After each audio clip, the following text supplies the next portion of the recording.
This isn't the best.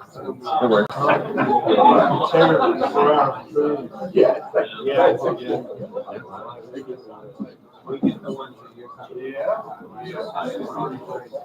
send me teams sending you $4,000 worth of gift cards.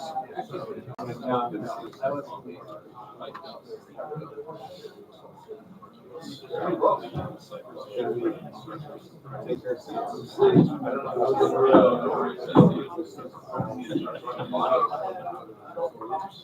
I was saying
I just think,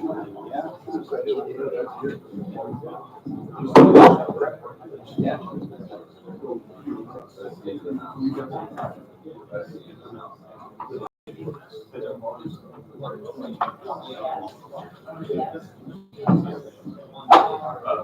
We'll get started in a minute or so. This place is very difficult to find if you haven't been here before, like all the corners and things, so give people a bit more time. We could have followed a human change. Speakers, human science. Yeah.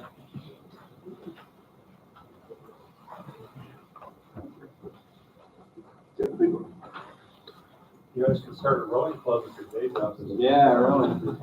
Hey, rowing still just short of a soccer team. yeah.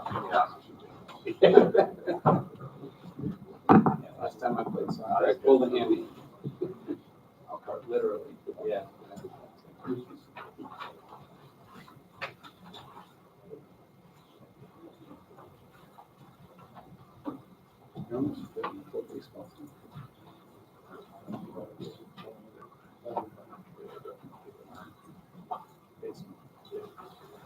Let's get going. Good morning. My name is Anto Budiajo. Welcome to this session that we call Automation is Not the Same Thing as Smart. Thanks for being here. By way of introduction, I run a think tank organization called Monday Live that has been, since the COVID pandemic, been meeting every week to sort of figure out what the future lies for smarter buildings. So a lot of the work that we'll be presenting sort of came out of that work in partnership with C4SB, which is... And I'm Rick Justice, and I'm the Executive Director of a Coalition for Smarter Buildings. And a couple of years ago, we started partnering with the Monday Live folks and all these people you see on the stage and a bunch of people you don't see to try and break down the barriers of what's preventing smarter buildings from being more readily adopted and faster. And we're very focused on doing the work of bringing down the barriers of making smarter buildings easier to make happen. And you're going to go through a couple of the specifics. Yeah, so the way we work is we talk about stuff, we talk about what the barriers are, and then if it's a barrier that we think it can be addressed in one way or another, we start a project, and what's listed at the bottom here are the projects that we've been doing for the last 3 years. Yeah, the Division 2525 is following the master format specifications to say, hey, I want a smarter building, and I needed to know how to actually request it. How do I actually follow along to make sure that I can actually get it? And then if I don't get it, how can I point to the contractors to, hey, here's what the requirements were. So actually Pete Scanlon headed up that, and all these people contributed to that. So that was one of the first things we worked on, was say, hey, let's create a way for people to actually be able to request and contract for the components that make for a smart, interoperable building. And then the second one, which we're going to spend a bunch of time, and you're actually going to maybe even see one, is the IBB, which is the Interoperable Building Box. On the I think the handouts, you can see a little bit more about that. And this is an attempt to bring to market an open systems-based alternative for bringing smart building technology to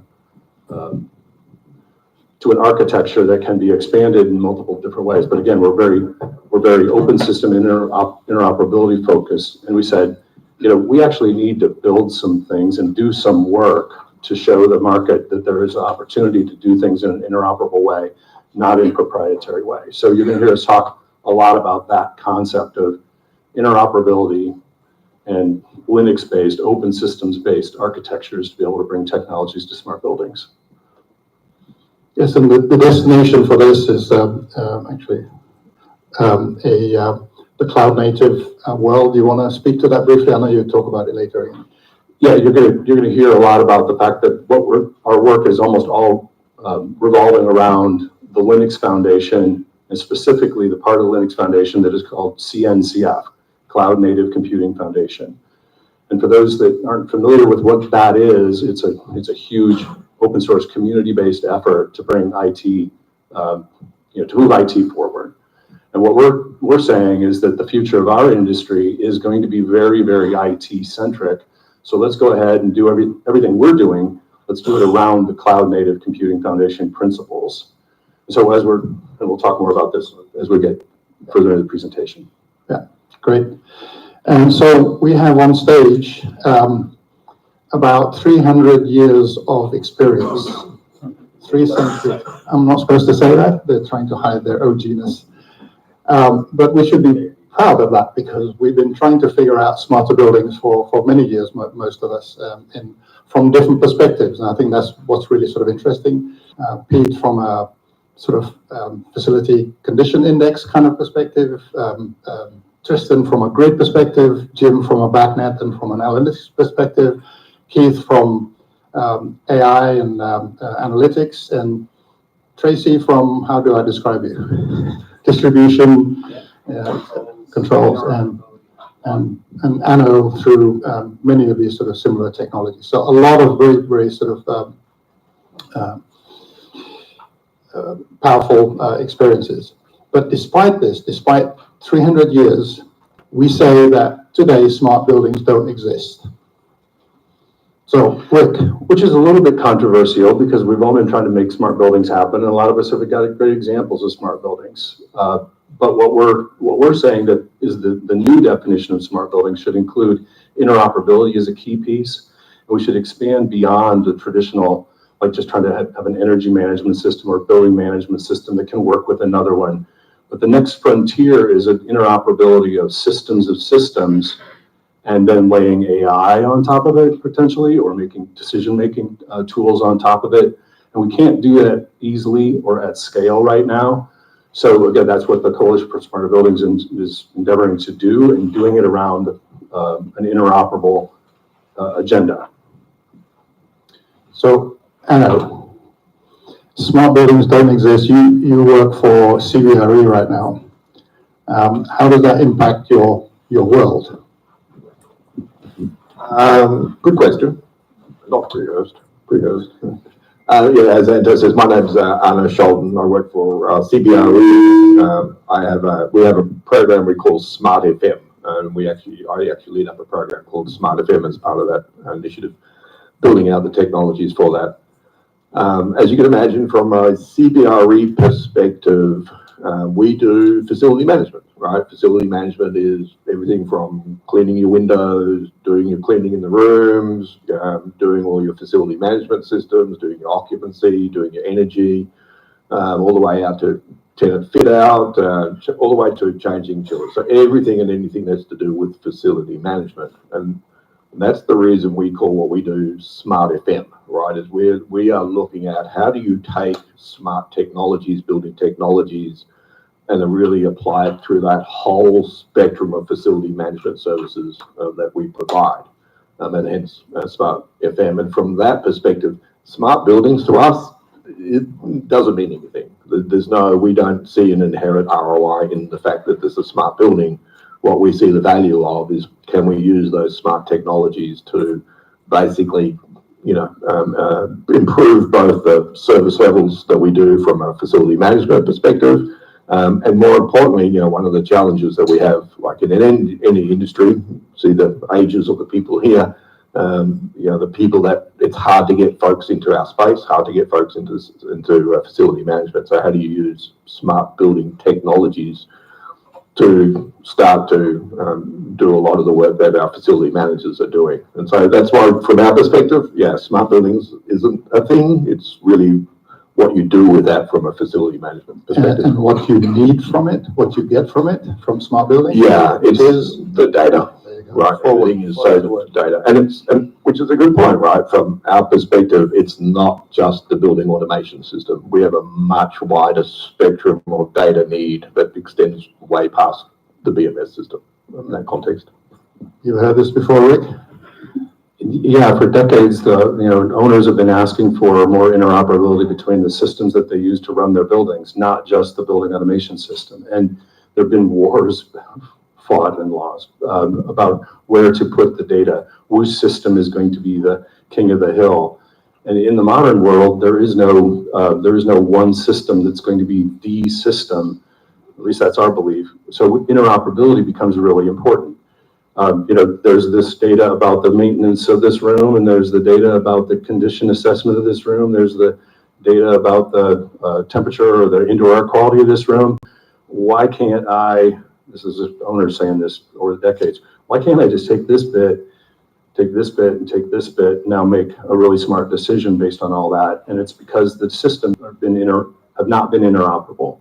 The systems have not been based around standards. But the IT world is bringing us all that we need. So let's take from the IT world, take all these different examples that are of new capabilities of interoperability, and then let's find vendors who will build around those standards.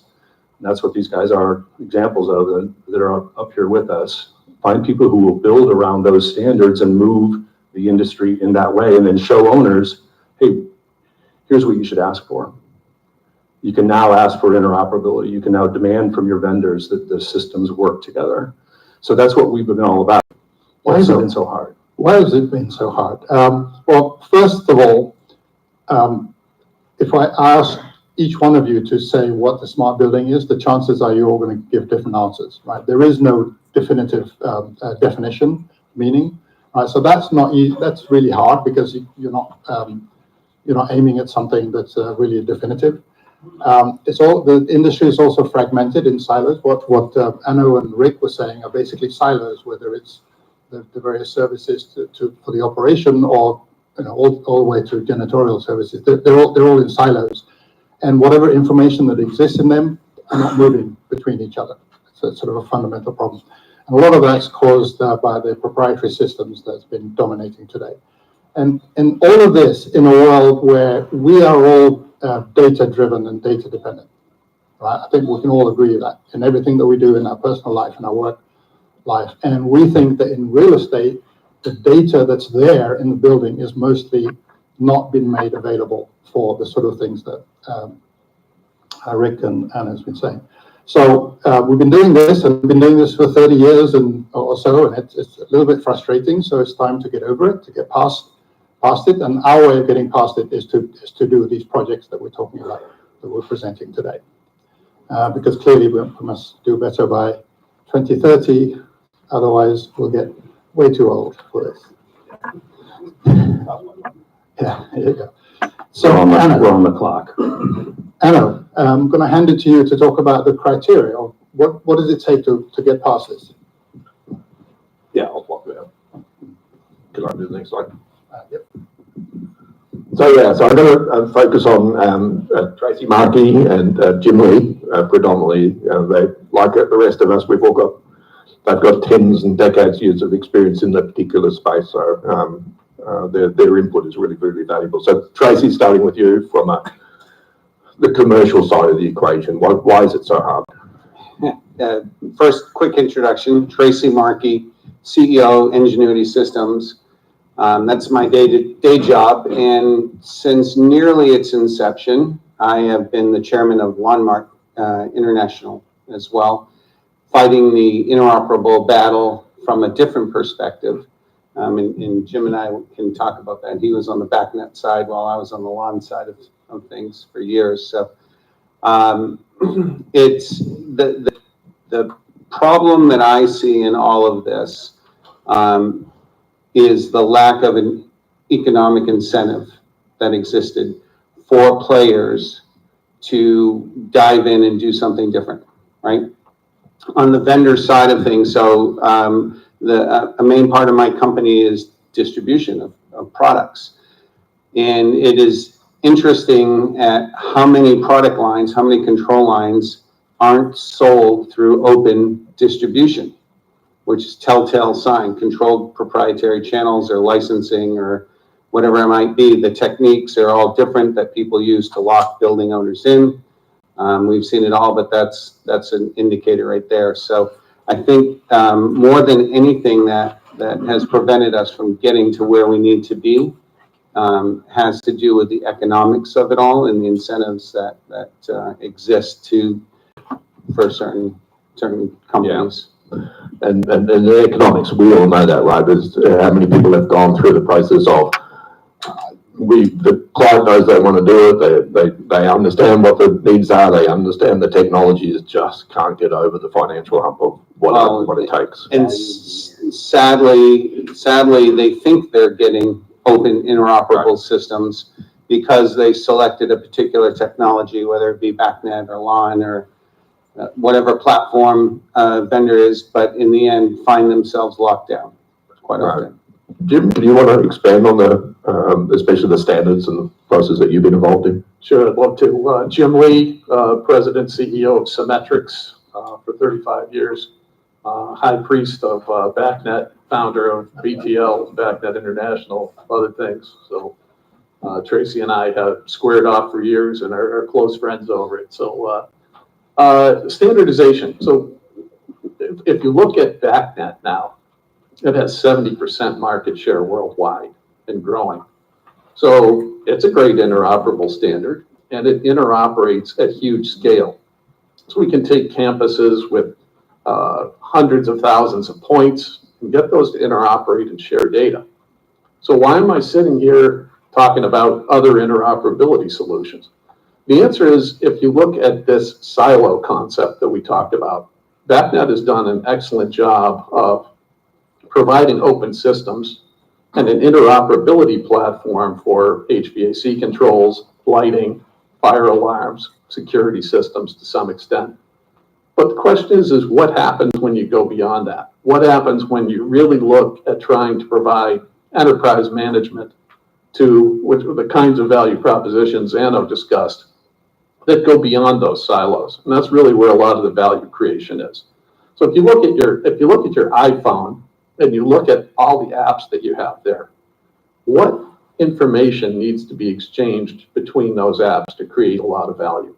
And the answer is not very much information, but it has to be carefully thought out. It has to be securely presented, and it has to be done in such a way that the barrier to entry is low.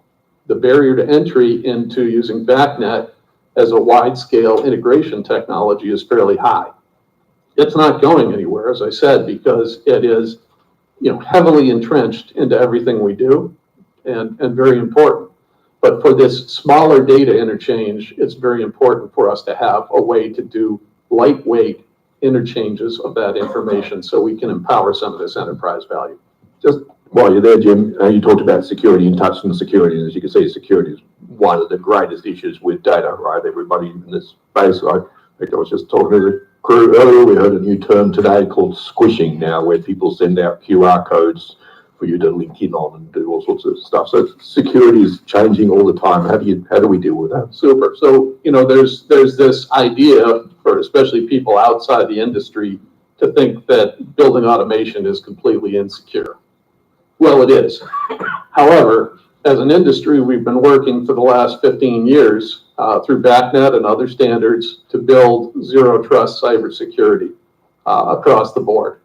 And as this industry moves very slowly, that's a few years from being thoroughly baked. But when we have it, we will have zero trust security throughout. But what happens when I want to exchange this lightweight information once again?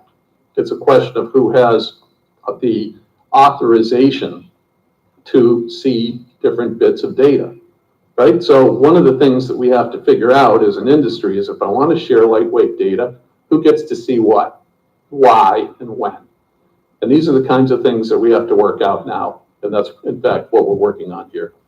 Great. Can I just, Absolutely. so in our other roles in trying to create worldwide standards that had to do with networking primarily in the physical side of things, that is, I just want to point out, that is one step along the journey here.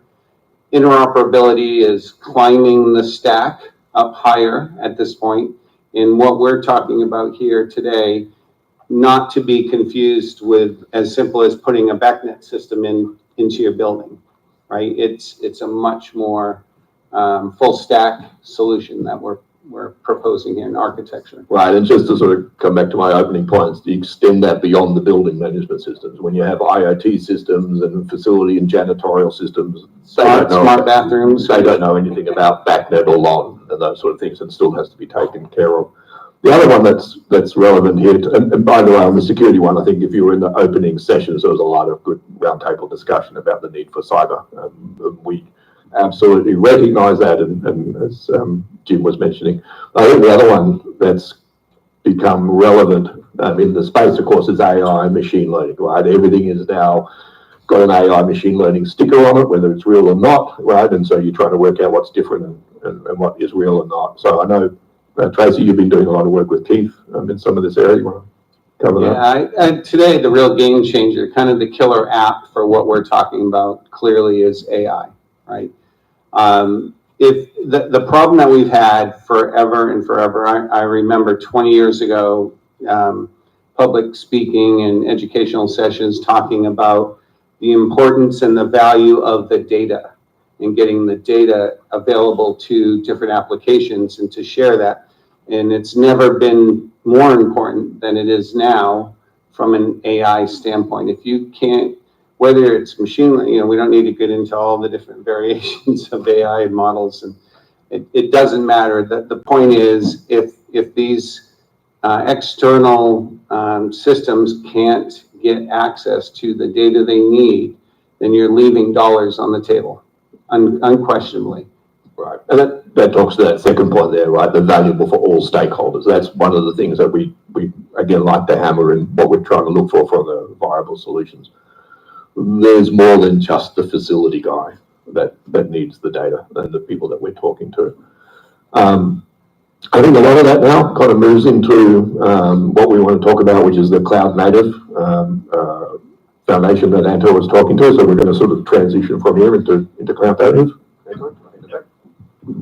Thank you. Cloud native, which is part of the name of Cloud Native Computing Foundation. A lot of people get confused about what cloud native is. Cloud native is really behaving as if you're in the cloud, because the cloud computing offers immense scale and flexibility to do a lot of things. right? And cloud native is just writing code and developing technology so it behaves as if it's in the cloud, even though it's not necessarily in the cloud. That's kind of the way to think about it. So what is the cloud native way forward? So we talk about silos, and this is a representation of some silos that would typically exist in a building or related to a building. Right? And a building is an asset, obviously. And as Jim and others have talked about earlier, a lot of work has actually been going on inside each of these silos. The BACnet, for example, in HVAC, there's a lot of work has been going on for years in BIM, the same all the way across. But all of that work is focused on that silo to make that silo as good as it can be, as safe and everything else. Right? It's seldom about making other things compatible with it. Right? So that's kind of the core of the problem. And where cloud native comes into it is if we create an abstraction of all of these systems and put that in a cloud native manner, cloud native way, which is really what digital twin is all about, by the way, then you have a place that is common to all of these systems. And what we do, the red lines are sort of the red lines indicating the information that silos need to provide to that cloud native layer. Little bits of information that Jim was talking about. Not a lot, just little bits of information about what the specifics of the application. Once we do that, then we can create connections between these abstractions that is consistent and standardized. They all look the same, regardless whether they relate to HVAC, to social, or ERP, or whatever it is. It doesn't matter. It's all the same. Right. So this gives the architecture to be able to make silos interoperable. So this is a great architecture. The challenge is with buildings, we don't really have this. And specifically, a lot of the systems are either not connected to the internet or the cloud, or if it's connected, it's very different sort of proprietary way or sort of project-specific way. Right. So there's no standardization of how this happens. So can I make a quick comment on that? So I'm Keith Gibson. I'm the founder and CEO of Facil.ai. We're into AI a lot. But I just wanted to point out, I just noticed that, look at that diagram up there with those blue connections. That looks like a neural net. It looks like a brain. Because it is. Yeah. I'm out. Drop the mic. Thank you. Right, so it's difficult to do this in buildings today with the way things have been installed, right? So that we identified as a barrier a couple of years ago, and we started a project called Interoperable Building Box. It is essentially a software stack that provides a link between the building, the network in the building, the network and the systems in the building, and the cloud, the internet and the cloud. So it's kind of a boundary box, if you think about it that way. Right, it's open source software, like everything good these days. It can either be manifested as a physical device that somebody installs, and many of the companies on stage here will actually be making or are already starting to make IBB compatible boxes. Or it can be software that's installed in a virtual environment on-prem. It always has to be on-prem. That's the one golden rule. Because when it's on-prem, you then have a connectivity from any of the systems on-prem to the cloud, meaning to the IBB cloud. There's no latency, or there's minimal latency, and reliability is just like the local network. So it makes the building cloud native. And it runs Docker containers, so you can actually install applications in the IBB. That's kind of what the IBB is all about. So the IBB needs to be connected to the cloud to manage it. So there's a concept called a cloud management platform, which is a generic term that we've created as being the platform that manages IBBs. And IBBs will come, we anticipate, in different sizes, that's a depiction of that. And the interface between the IBBs and the platform is open and defined. Right, so that can be anything up there. And we've actually created a reference platform that I'll show you in a second. So how does it work? How does the IBB work? How does this magic blue lines thing work? Imagine an IBB located here in Austin, and imagine that it has a building automation system in it, whatever brand you want.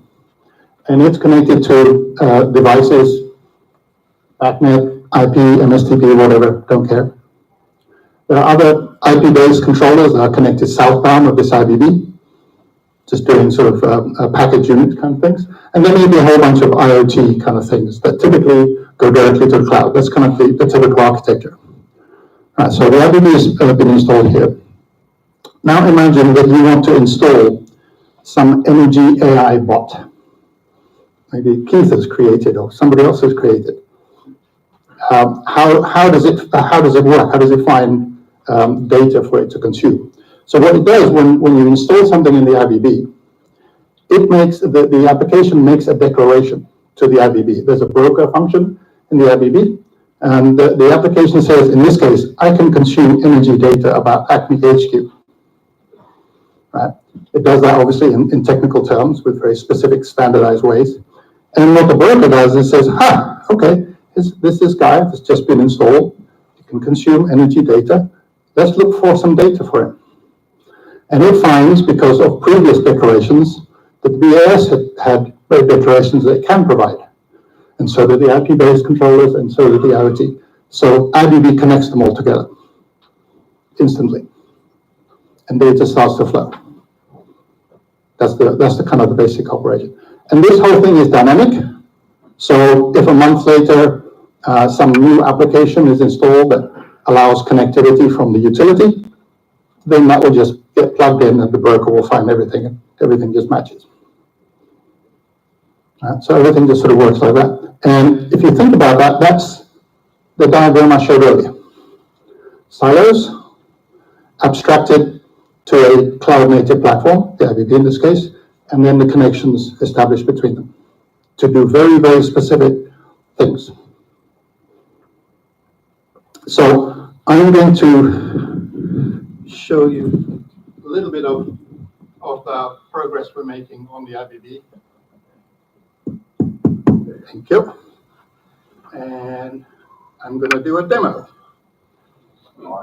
Live demo. I pray to the demo gods this morning. Okay, so what we have here is a platform called the IBB Zone. It's actually at the address ibb.zone on the internet. And it is a reference platform for the IBB project. It's actually built based on a commercial broker that exists that does some of this. And the IBB Zone was created so developers and people like you can test IBBs and test IBB applications. So it's a development sort of environment, a collaborative development environment. So what I have here is, can you hear me okay? Okay. It's a number of buildings, and I'm going to go to this last one here, the Fjord building. I'm going to open it up. I'm now inside the Fjord building. And one of the things that we've done here is we've actually used BIM as a basis for how we look at things in the IBB. Right? So what I actually did was I actually installed this Fjord building by sucking in a BIM model from a system called Onuma, which is a BIM specifically focused on data. So I can look at floor 2 and see the floor plan. Look at other floors. This one is kind of interesting. Floor 3 is empty. Sort of brings up a point that this whole thing is also dynamic. The BIM is dynamic, right? So you can actually start. I mean, a lot of people say, I don't have a BIM. Start with a box. You always have a box if you're going to build a building. Start with a box.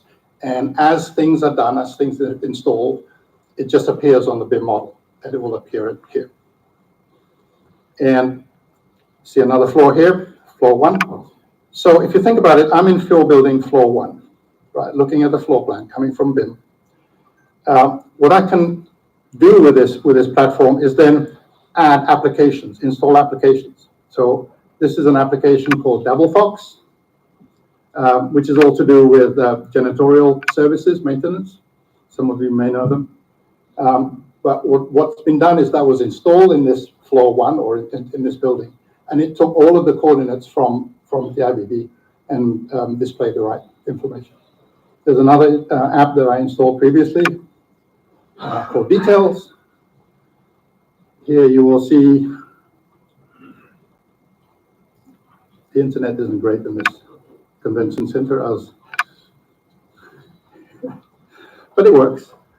So this is the same floor plan, except it has a lot more detail in it because it all comes from BIM. And even to the point where I can actually identify rooms and identify components. This particular model doesn't have any sort of interesting equipment, but it has chairs, so I can look at the chairs and look at the types and the attributes and all that kind of stuff. All of that comes from BIM into this operating environment. And what we are working on is to be able to install applications to manage that piece of equipment directly here, right? Because we know where it is, we know what it is, right? It should be able to be included here as part of this user interface. So you can install apps. And just to show you how that's done, I'm going to go to floor 1, and I'm going to install an app. So I'm going to say floor 2, install. I then get a marketplace, an app store, although I'm not allowed to say app store. Somebody will sue me. I'll say it. There you go, thank you. Anyone from Apple in here? Maybe. Not the lawyers, anyway. So what I want to do was I trying to do? Yeah, I want to pick up a BIM app. So I want to install this one here. It's called the Onuma Plan. It's from Onuma, the company. And I'm going to install that. It will ask for what I want to call it. So I can call it whatever I want. So I'll call it Details here. And I install it. Oops. And what that's doing is installing in the IBB environment a detailed view of floor 2, just like that. No configuration, because the configuration is part of really what's been, all those blue lines are. It knows it's in floor 2, and I did it. And just to reinforce that earlier point, even if you don't have the data, like you said, with the empty box, as you fill in the BIM model, this will just update accordingly. Yeah, I mean, if we actually have more time, we could actually do that and actually show moving something. It actually changes dynamically. And so if I go back to my Fjord building here, you'll actually see on the Fjord building itself, on the building itself, I also installed a number of applications. I installed a CMMS, a thing called BIM Genie, which will eventually come up here when the internet gets all the bits from wherever it comes from. And this is a CMMS in the BIM model in the same operational environment for everything else. You'll see here an IBB, because what we did was we installed an IBB into this building. And so this is the representation of that IBB in the cloud. And this is where I manipulate it and I manage it. And you'll see here an application called OpenADR, which comes from Tristan over here from Skycentrics. But it's actually an application that is running inside of this IBB in this building, right, that I actually installed in the same way that I installed the detail thing that I did. Right? And you can actually see this because we have some sort of interesting eye candy, somebody says, which is kind of a view of what's connected to what. Right? So I'm looking at OpenADR, this is OpenADR, and what this is saying, it's connected through a price signal thing to a couple of things, and it's connected to the IBB through this profile, which is how we define each connection, called kubecns. Right, so all of the things are connected in this manner. You can also bring into this view spreadsheets. This is FCI summary sheet that Pete created and provided, so we can put it in here. So currently this is not actually getting data from the building, but it does. I mean, the architecture allows for that. So you have it's an enormous amount of flexibility in terms of how you actually pick and select all of the pieces that you need to operate the building. And I guess the main point is that as a group, we decided to work on a consistent way for different types of systems to connect, to be then easily able to be layered onto that view, whether the view is from a BIM model or whether it's just a simple box or whether it's some other visualization platform. The point is, all of the things that Nato just described all those different systems have been slightly modified to have a consistent way of being found, loaded, and then used. So the consistency of those blue lines, the piece neural network approach, that's the main thing that we're working on defining. So a lot of what you've just seen isn't necessarily anything new. It's that all those systems have been taught or modified in a consistent way to be able to be brought in the same way. That's the way that Anto said it, same way, consistent. I guess that's the same thing.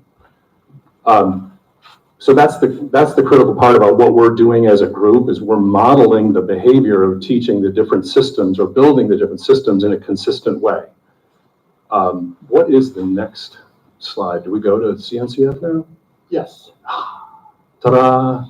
So if we're going to do that, if we're going to work on a consistent way of doing things and making systems work together, what should we do, group? What should we do? Like come up with a proprietary way or some new thing, or leverage the work that's been done by the CNCF, the Linux Foundation, the IT world, and just a few companies, a few individuals working on this. And this is, so 850 companies already working on how to make systems more interoperable.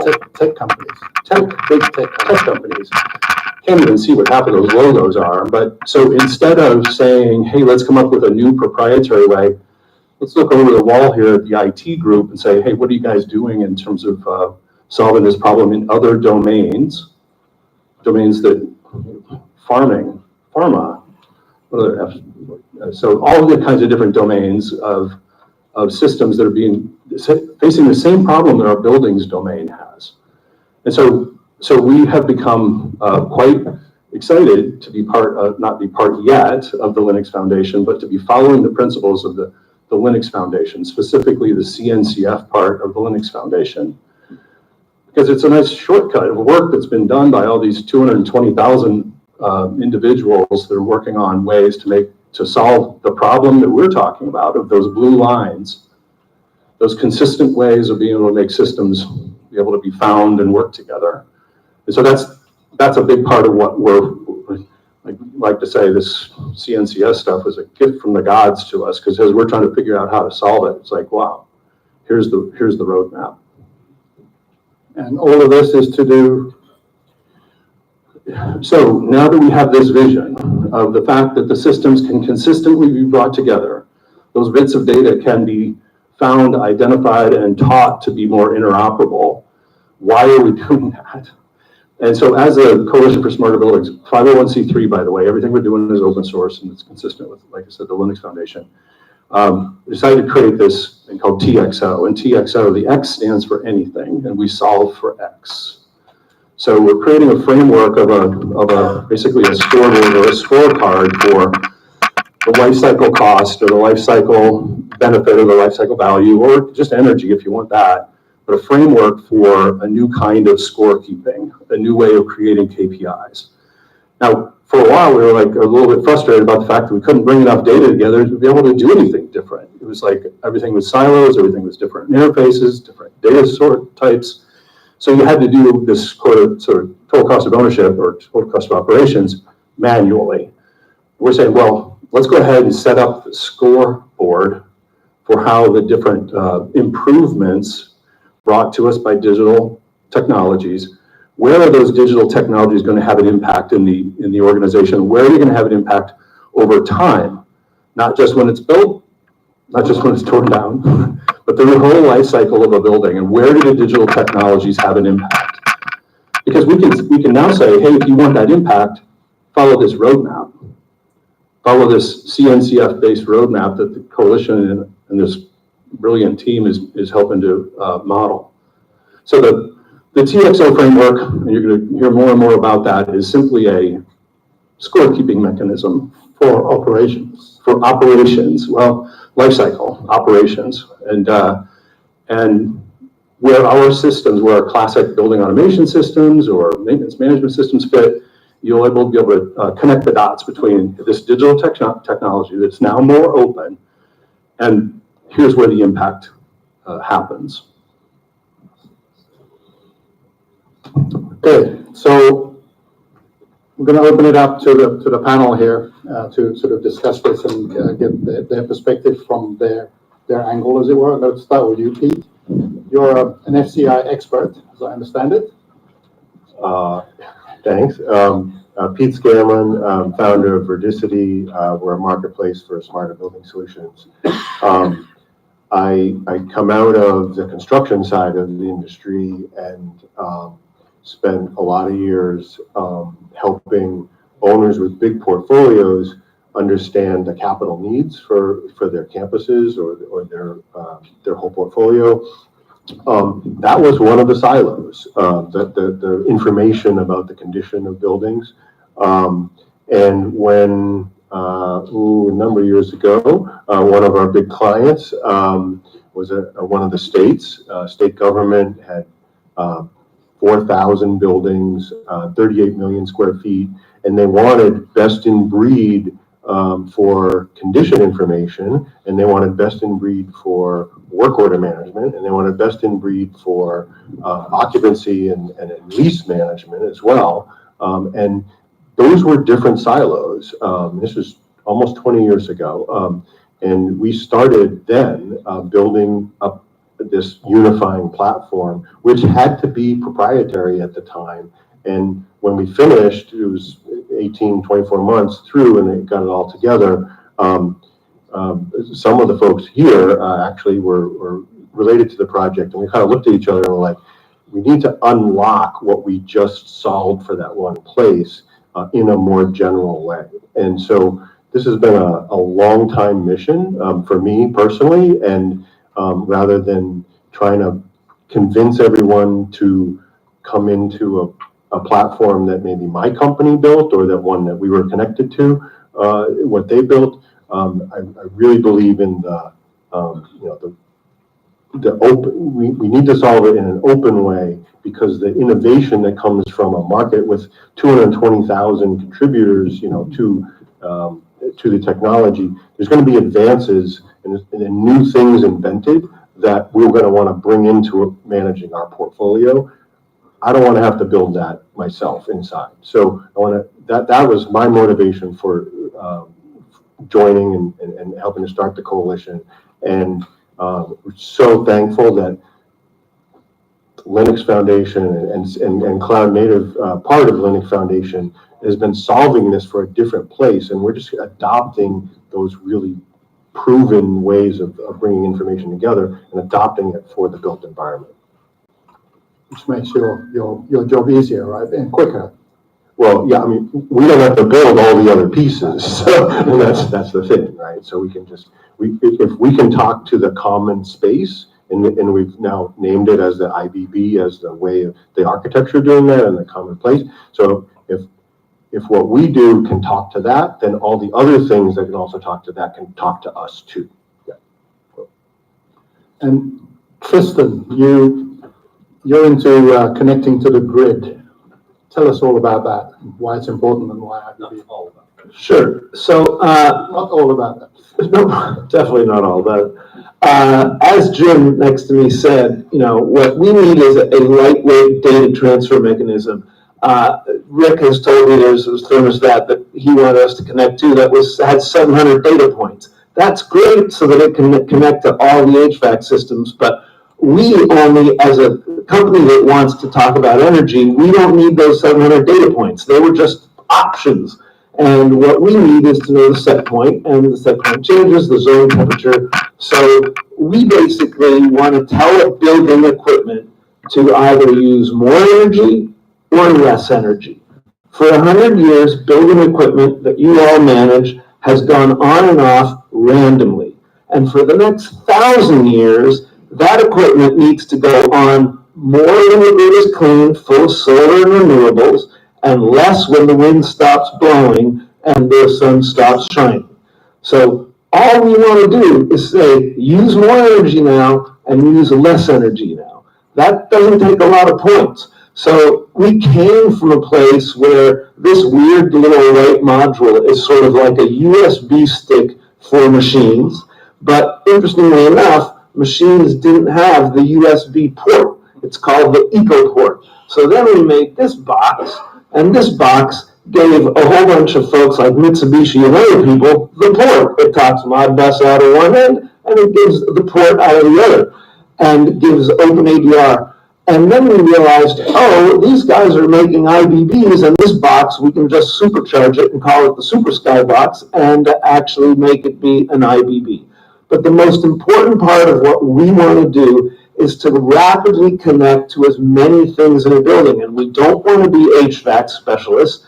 We want to be just the people who say, use more energy, use less energy, and most important for the commercial building owner, don't all come on at the same time and crank up your peak demand charges.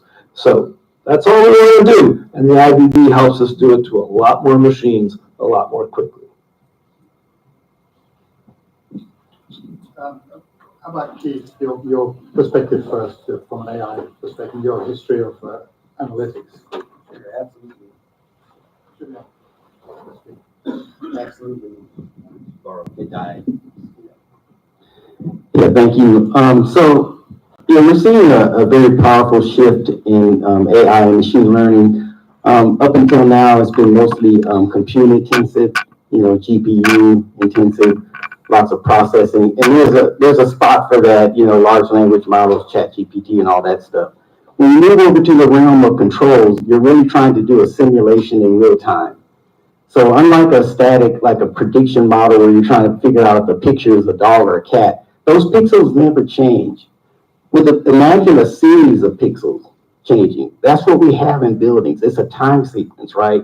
So time series data is ideal for this type of thing. And so I think bottom line is just that four-letter word is data. I mean, neuron count is everything in a neural net. So the more data points you have to, everybody's point here, the more, part of the pun, but the more data points you have, the more neurons you have, the smarter your brain's going to be.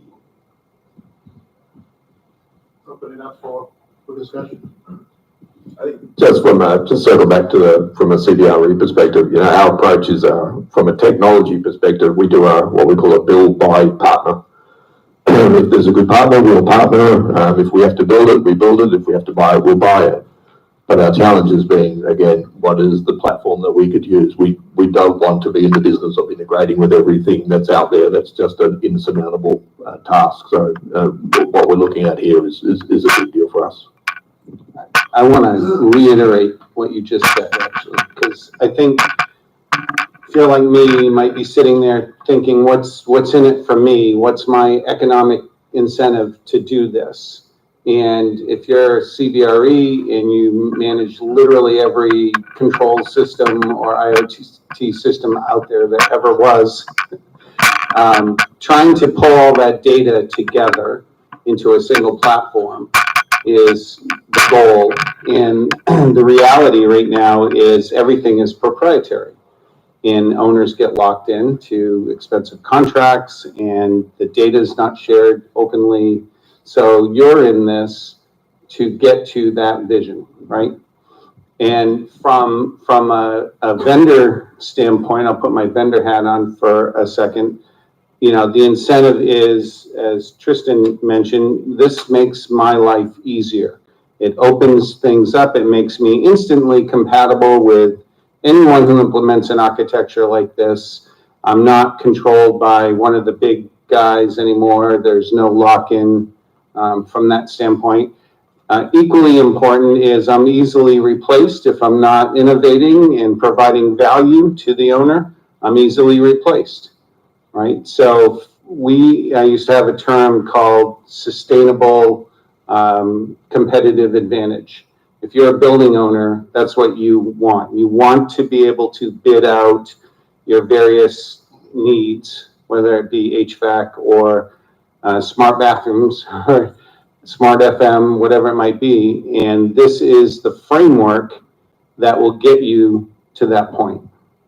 I'd like to say something about the dynamic range of results.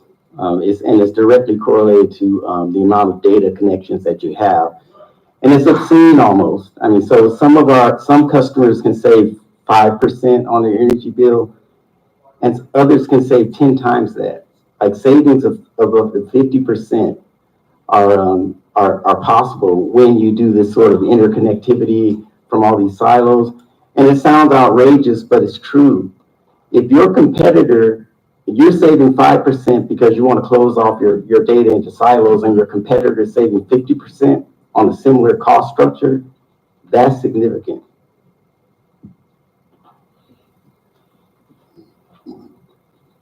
So as a group, what would we recommend our audience here to do about this? This sounds kind of cool.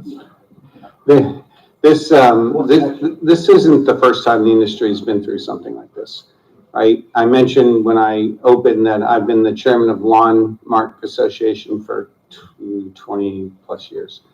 And we went through a similar thing, a lot of involvement from building owners. And the key to this is asking for this open interoperable system. The coalition has started to provide tools, 2525 spec. That's in a format that any facilities or architect or anyone will completely understand. The fact that the IBB platform here that we're talking about is supported in and or architected after cloud native computing foundation. Again, something that is well understood, well documented, well supported out there, and open and not owned by a single company.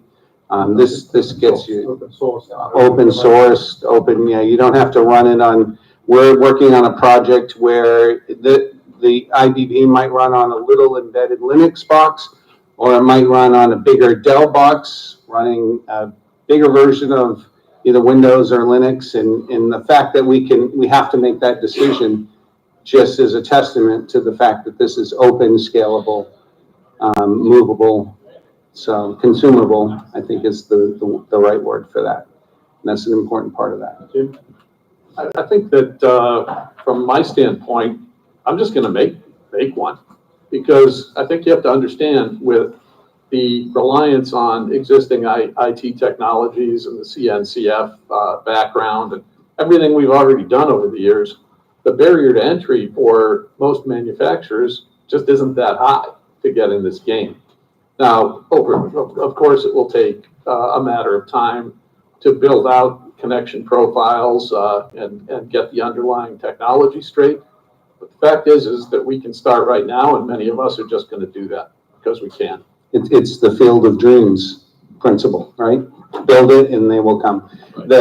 We can begin to imagine the applications that will come out of an effort like this at this point, because we're so focused on the things that we know today and not thinking about the things that we don't know yet. And I think that's going to be one of the biggest outcomes. And just a quick point on that is that when I was installing that detail thing, that could have been installing any innovative application. That it's not tied to BIM. It's not tied to BIM, and it's not tied to that particular BIM flavor of BIM. It is standardized. So this is kind of the opportunities for innovators, software vendors, small software vendors to actually create apps. So Tristan's company, SkyCentrics, and my company, I have an energy management platform for small buildings, for restaurants, convenience stores, and we've been playing. We have our two platforms talking already together. So it really makes it, as do we. Yeah. I do want to stress that point you said earlier, that one of the things that we are looking to is the things that we don't know that's going to come from this as a result. I think there's going to drive a lot more innovation in our space that we don't quite realize yet, because we've been stymied from getting there. I think an interesting comment is we presented at AHR, and we're going to be doing that every year.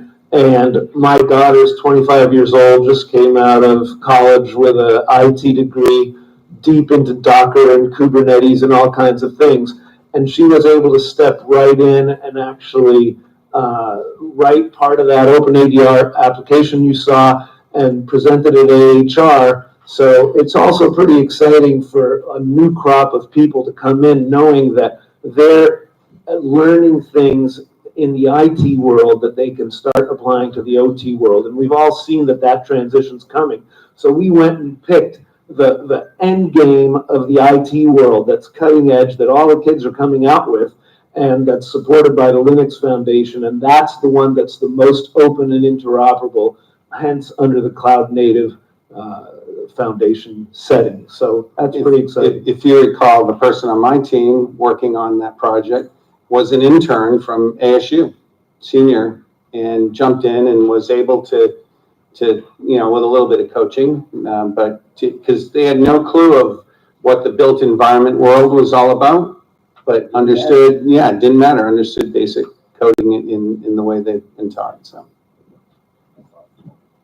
So we also want to point out in the handouts that are here, there's these different on-ramps that we're suggesting. And again, we're a 501c3, which is all volunteers so far. We're also looking for sponsorships and more resources.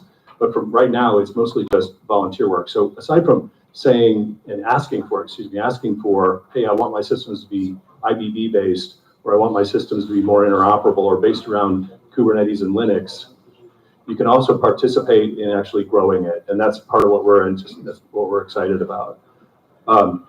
With that, we're about. Anybody want to close any comment? No, one quick thought, and if you're on the building owner side of this, it won't happen until you ask for it, right? The powers that be in our industry will continue the proprietary way. It's comfortable, it locks you in, and it makes them the most amount of money. So you need to ask for this to make it happen in the industry. Great. So we'll wrap it here. Thank you very much for being here. Thanks for the panelists for being here, and hope you all enjoy the rest of Realcom and Abicom. Thanks all.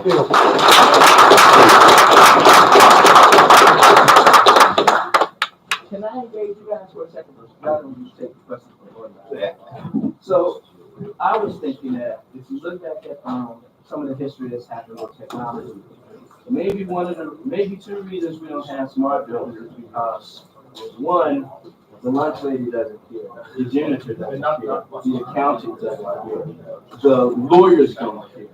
They don't care because in our industry, we're kind of like not seen and not heard. Nobody cares about the temperature of the room unless it's too hot. Nobody cares about the comfort of the seats unless they're uncomfortable. So because the general person doesn't care, we don't get the focus that's necessary. The second thing is, there used to be a time, all those people that I just named, they have a cell phone. And there used to be a time where cell phone companies would go, you can have the phone for free if you just get the service.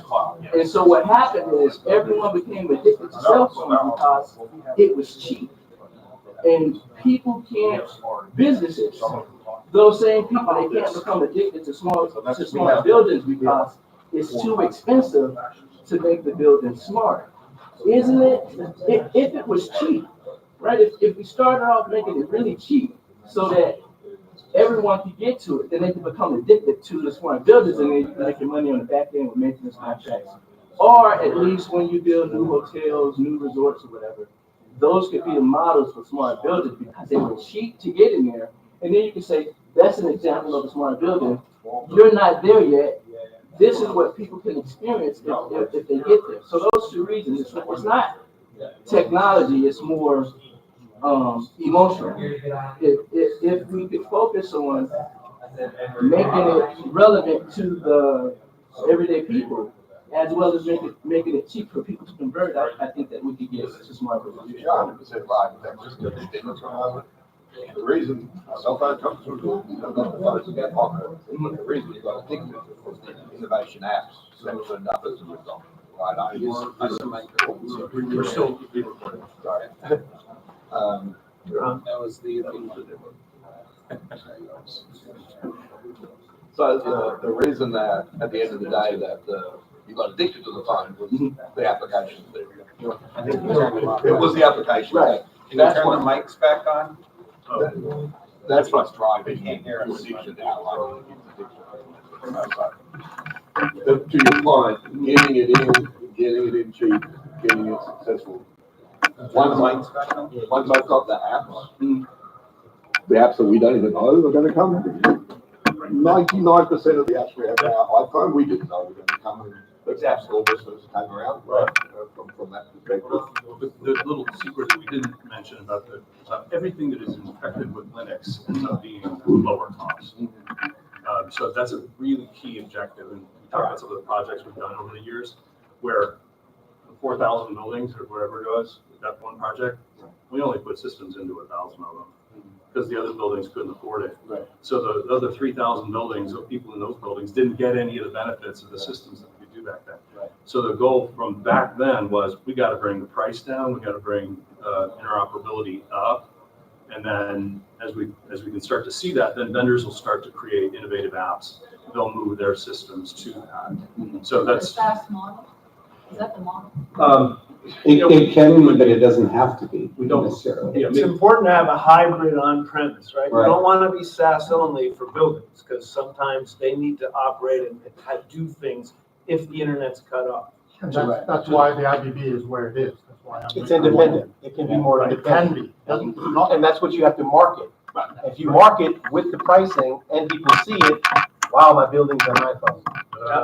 In I the hate to use that starting- word, I agree with your audience. One of our motivations for creating the IBB is we created a persona called Jake. I apologize to any of you called Jake. Jake works for me. That's my, yeah. Really. Jake, in our mind, is an HVAC engineer. Oh, got it. He knows how to use a smartphone, right? He doesn't know DevOps, he doesn't know IT, he doesn't know any of that. We don't want him to know all that. We want him with his skill, with his tech skill of smartphone, to be able to use the IBB. And that's why we've sort of built it around the App Store model, because to Jake, it's just, I want to install something. Yeah. Right? And A starting point to lowering the cost is that cost of entry that you were talking about. The fact that this is available and can be ported to any hardware, it's not company red or company blue hardware. It can be anyone's hardware. There's not licensing. This is all open source software. It's all software that in the architecture are things that your IT department already is dealing with and knows how to do. Cybersecurity, inherent and built throughout, kind of native to the DNA. All of those factors make that initial cost lower to get started. You still need to install things, so the labor isn't as impacted perhaps, but the platform itself is the starting point for all of that. that's also why we call it a box, because it has a physicality to it, right? Because Jake installs a box. Another big part about keeping the cost down is modularity. So when you get your phone, you only put the things on, lots of free apps, we love those. And then sometimes you buy an app because it's got value for you and you only got that app. And the other guy with his phone, he buys his apps. And buildings have different equipment, as you know, and they want to buy just what they need. So that modularity also keeps costs very important. And innovation will actually bring in the lunch lady and the janitor and other stuff because, everybody that goes to a place, they're going to a building for a reason.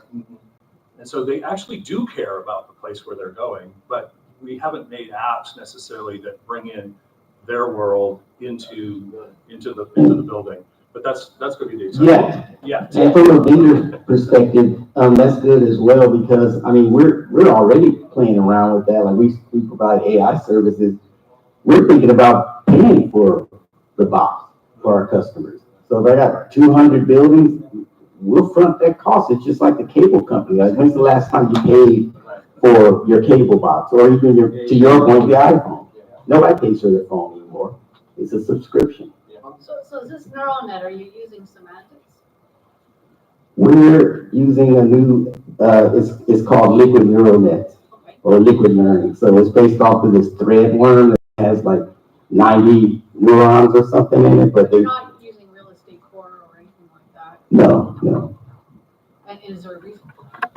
Well, so a control problem is much different than a classification prediction problem. So we had to really kind of write our own thing to make that intersection between control, because you're doing constant forward prediction in real I time. want to be completely interoperable, so how do you talk to Well, Microsoft for afterwards? that's through open protocols and stuff like that. So we have Connection points. the connection profiles that we mentioned, and then we have gateway technology that fills that gap, the last mile to the different building control systems. Right.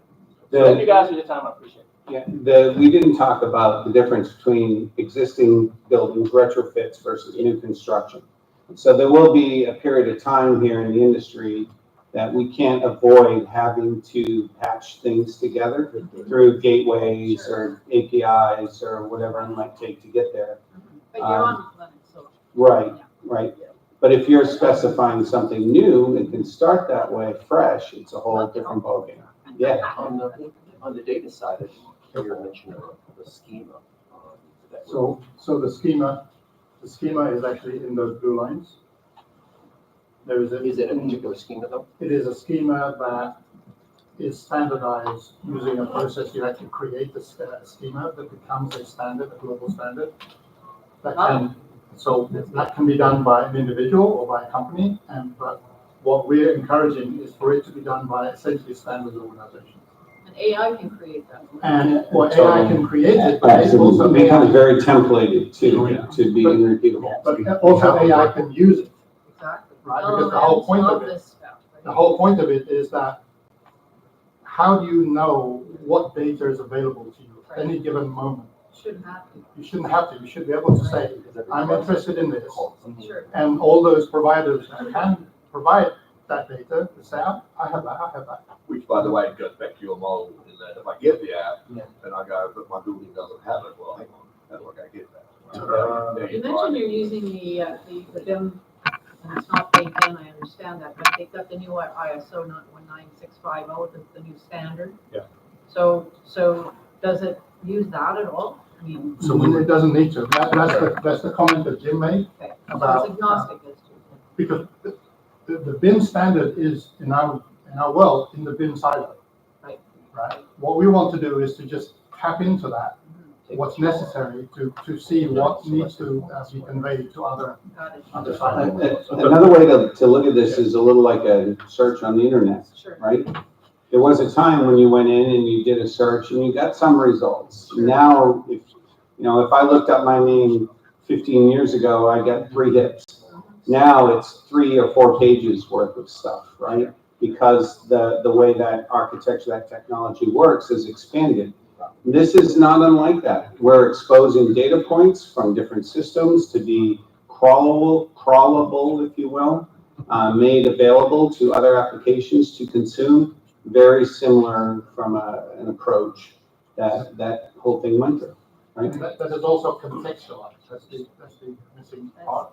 Yeah. Right? Because the thing knows where the IBB is, and it actually goes beyond that. It knows things within an IBB. Yep. It would know a room. Right. So if you say I need this kind of information related to this room, right, then you already have the context. It's reading its own ontology. Effectively, it's an ontology of connections. We did intentionally sort of provoke we're intentionally provocative by moving the sort of center of the demonstration to a BIM-based center, because we're actually really impressed with the work that's gone on in terms of standardization and inside the BIM world. So you can get so much more value out of it right away if you have that BIM model, right? So. But recognize that what we stress too is even if you don't have it all fully flushed out, you can start with simple and just keep adding to it. There's a software called HighPart, text to BIM. It creates the BIM. You just talk to it with an LLM and it creates the BIM. Yes. And by showing things in context and saying how easy it is now, then people will start asking for it and saying, hey, why haven't we done that? They give it away for free. Which is back to the whole point, right? Your point, right? shouldn't be in its own silo, Right. which is sad, right? But it's such That's why a, it's not for me. yeah, it's just such a great technology, so it's been stuck in its own silo. I have some work. We had a question. Yeah. So, looks amazing. Couple of questions. With thousands of devices around the world, how the box itself will be talking to all of us? Like, is it gonna have like thousands of drivers? So remember, the box is on-prem, so we're talking about thousands of, or millions of boxes. Each building would have a box. Right. Inside the building. Yeah, inside the building, actually, a building could have more than one IBB, actually. Each system, subsystem could have its own IBB. The architecture itself is scalable from the standpoint that the little gateway that we use in our little system for small buildings can be an IBB. Tristan's box there that originally started with water heaters, I think, way back when. So you're You know, embedding that's software on it. Yeah, and remember, it doesn't have to be, it's not a physical box that you have to buy from somebody, it's open source code. Right. Yeah, but it could be implemented, I mentioned, on like a Dell box that is going into this customer that we're working with, for instance. So all of that will scale locally on-prem to connect to these millions of devices that are supplying data, sensors or actuators or full existing systems already. But I just need the temperature out of that one, giant Honeywell system, let's say. So imagine we'll have BACnet drivers. You can buy a BACnet driver that goes into the IBB or a LAN driver, a Modbus driver, whatever you want. But beyond that, think about this. When you do data collection at scale, we have a lot of problems with those sensors and actuators. So there may be analytics providers that are getting that data, supervising that data, cleansing that data, normalizing that data, that are now providing apps to provide that normalized, cleansed data into this world of applications. So don't get too stuck on it, but all of those possibilities And are available. the other thing is that if a building has 100,000 points of HVAC, it's going to be in that silo. We're not talking about what happens in the silo, and what happens in the silo typically doesn't go into the IBB. I mean, it could, right? But that's not the point. The point is these things at the top, which, as Jim pointed out, small pieces of data, consume less energy. Yeah, the one challenge I see is that you're getting the data out of those silos, but you're not getting the logic, right? So The applications are separate. right, so there's Yeah. already a ton of logic that's in the ERP system. There's a contract. That can be used. The ML, so That can be used. Palantir It's the does output of that. that logic. Okay, so You still use the output. There's metadata in the contract right, that allows that information to be transmitted for what you need. okay, so you can take the logic to it. If you decide to put it in there. If we want it, yeah. You if we take want it. whatever's needed from the logic. You don't want, I'm not sure you want the whole logic, No, right? Because this is really sort of system of systems kind of thinking, right? Each system should be sort of left alone to so do its. ERP has a bomb in it, and, Yeah. Let me add one thing to your question. So, you talked about the idea of there's thousands of pieces of equipment in the world, and is everybody going to have to write a driver? You can imagine like the old printer drivers of the Microsoft system, and everybody did have to wait, and then you had to wait till it came, and you had to wait for the CD, and then finally they were on the internet, and then all of a sudden most of it happens automatically now. So that's kind of the idea where, we use a lot of API connections originally. Well, every time you get an API connection, it's a REST API, hopefully, you still have to read it. My engineers have to map to it, and we have to do work. But imagine if the person who was providing the API just said, oh, there's a standard format for some of the interesting things that people want out of my API. And I can make my API talk that standard format that this the IBB box apps can recognize. So it's not my whole API, the full silo. It's little pieces. In our case, hey, I want to be able to tell your app how to use more energy or use less energy. All you have to do is say, this is how I use more energy or less energy, and then maybe a little bit of data so I can verify that you used more or less energy. Yeah, and that app could actually be an AI that will actually do different things in different days depending on. Co-pilot, huh? Yeah, there you go. And once that company's done that, and frankly, sometimes it can be another third party that does it for a Mitsubishi, for example, and Mitsubishi doesn't have to do it, but then it's done. And everyone else, no one else has to go and read their API and integrate. They just say, oh, it's automatic communication, automagical. It's just like the printer drivers are now mostly on. There's a broker. Well, as I understand, you already made your devices IDV compatible, right? So everyone in the industry will have to go that way. Well, the simplest way, this is a part that took me a while to kind of understand. So I have an application that runs on-prem that for years has just been a standalone application. Now I'm taking that app and I'm containerizing that, very well-known published way of how to do software. And that containerized piece of code will run on an IDB, making everything that I want from my system available in a standardized way. The code runs on that IDB. So I can, we're looking at an architecture right now where we're actually putting in 2 gateways, but in the future, we'll eliminate one of those gateways, right? Because I'll have containerized software, don't need that anymore, just run it on your computer. IT guy, just here's my containerized software, just install it on your server. So that's the part that I didn't understand at first. So it becomes making that scalable much easier. I have a question. Do you plan to write down to the actual silos, taking decisions on the cloud and then writing down to the silos to make decisions, or is just a way of collecting the data and having a guy analyzing and then suggesting new things? From an AI advanced supervisory control, like that's our business. Yeah. Like we actually take that and the AI takes over the control of that. So that's the active component. Absolutely, yes. So you're an autonomous. Yeah, Yes, you're enabling it. You're creating an autonomous. if you really want to unlock the power of all this, that's what Keith and I work together. We use his IA platform to help manage restaurants. And we talk about, when we've done these educational sessions, there's a little man in the thermostat. Yeah. Now imagine a little man in a thermostat that's his day, all day long, he's just tweaking the temperature a little bit based on everything. It's not James, it's Smitty. That's Smitty. Yeah, you are. So the UK has their Gemini, I've heard of the Gemini principles and the Gemini thing. They want to do a national twin of twins, right? So massive twinning. This feeds into that, I would assume. Yeah. I spend quite a bit of time with the Digital Twin Consortium and the whole digital twin thing. Yes, the Gemini project in the UK is really very interesting. I'm not sure they're thinking this abstractly. No. Yeah, they're thinking sort of almost like traditional network. Well, They're I read thinking their papers, retrofit their and how do deep we papers connect go everything into we it. have. So Yeah, but they are, yeah. They're thinking about this, but they're not actually. They're not doing it. Right, so they're on a list of people that we need to influence.